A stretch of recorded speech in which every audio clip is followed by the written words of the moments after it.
Hi everybody, it's your old pal Chuck, and I'm back with another review. And I'm excited to bring to you today from the new Generations line, part of like the 30th anniversary. This is deluxe class Orion packs. Basically, what Hasbro is doing now is they've gone back to their well of comic packs and are releasing deluxe class figures with standalone Spotlight comics from IDW. In fact, many of the figures that are going to be part of this line are based upon their IDW versions.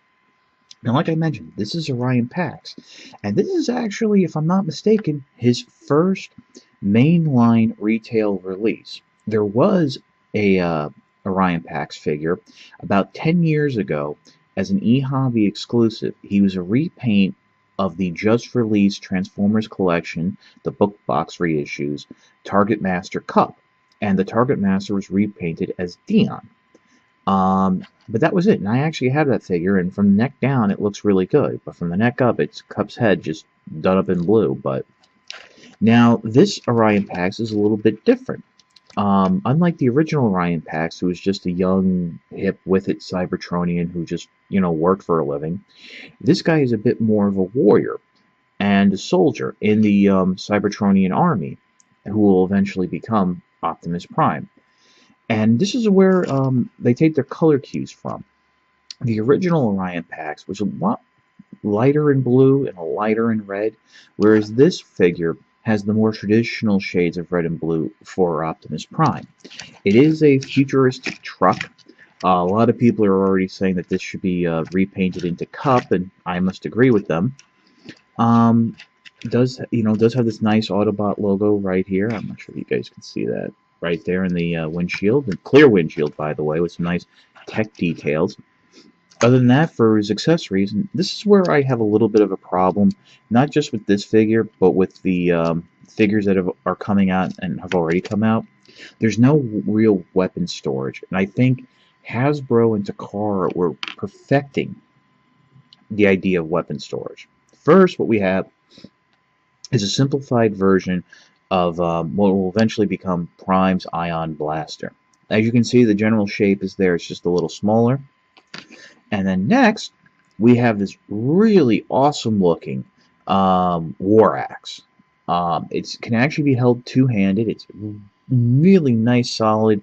You have that translucent, reddish orange plastic.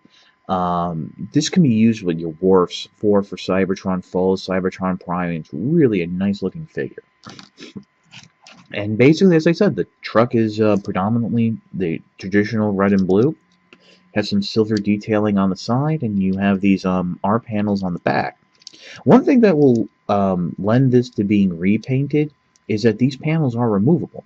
So future versions may not necessarily have to include it. So yeah, so this is basically the figure in its truck mode. So let's get to the transformation. I've decided to start off in truck mode because it's easier to go from truck to robot. Also, as I'm sure many of you know by now, there is a big oh my god moment with this figure in terms of transforming it back from robot to vehicle.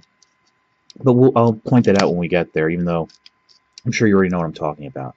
Starting off, I'm just going in here and freeing up the arms, just bringing them out straight.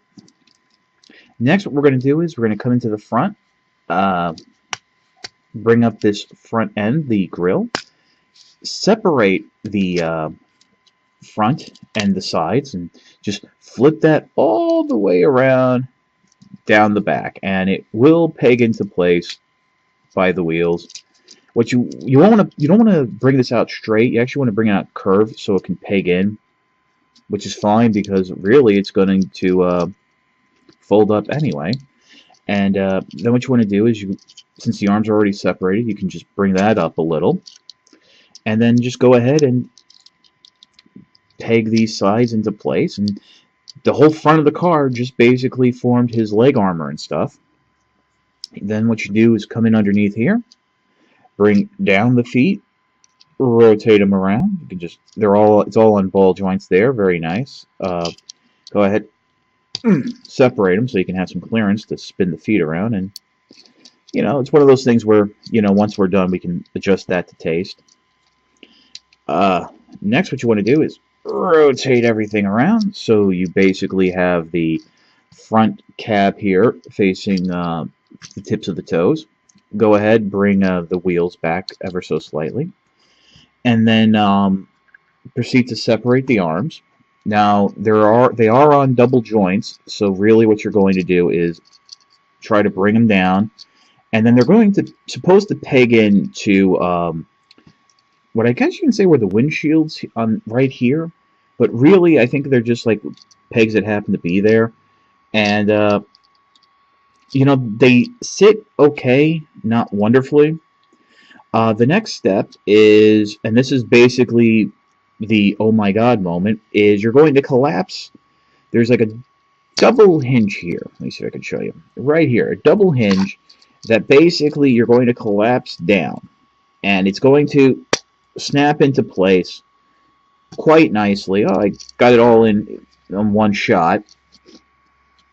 Now, getting it down, not so bad. Getting it up, you feel like you're going to break the toy. Basically, you're going to bring the arms down, then rotate them so the yellow lines are facing forward, the classic yellow lines of Optimus Prime. There are little notches on the back of the fist to help rotate them out.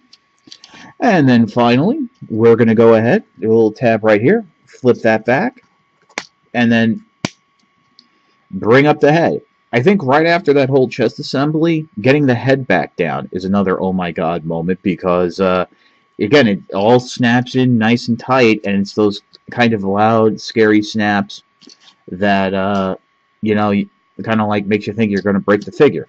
But here's Orion Pax in robot mode. Let's come in for a detailed look. And right there is the look of IDW Orion Pax. The head is on a limited ball joint.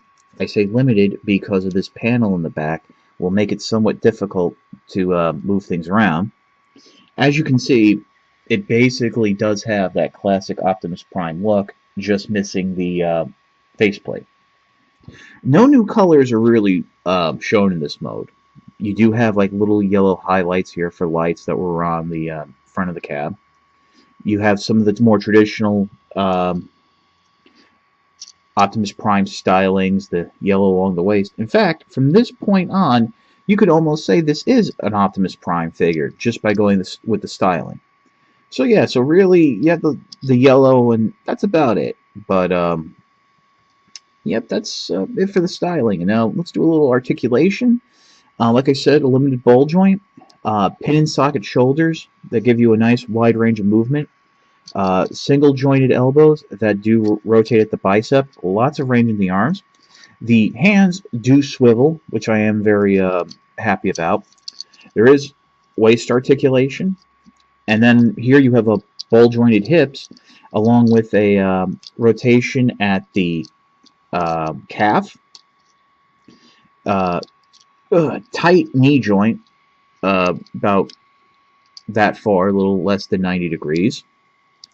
And as I mentioned in the transformation, you have ball jointed feet that have the full range, rocker, forward, back. So this is a very nicely articulated figure. So let's pause here, and I can give you my final thoughts. Orion Pax is a fun figure. I really like it.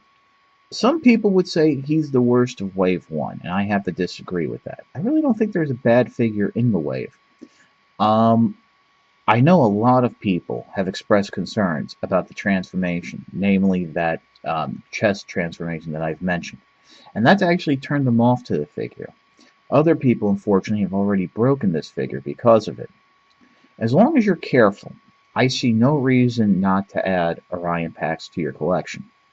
And now, with the Takara version being released and a 2-pack with the Stealth Bomber Megatron, you have a choice as to which design you would want.